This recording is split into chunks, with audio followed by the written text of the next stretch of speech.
ড্রাইভারের দোষ, ট্রাক ড্রাইভারের। তার অটোওয়ালারে দেখেই আমার সন্দেহ হয়েছে যে উনি ওরে আটকাইবে।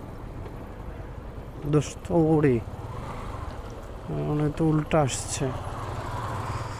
এমনিতেই রাস্তার অবস্থা যায়, এর ভিতরে আবার যদি উল্টা পাল্টা আসে।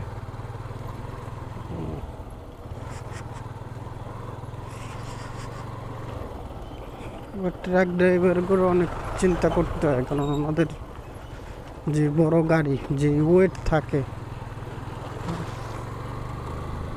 আমরা তো পারি কাদার ভিতরে ঢুকাই দিয়ে চলে যাইতে, ওনারা তো পারে না আসলে।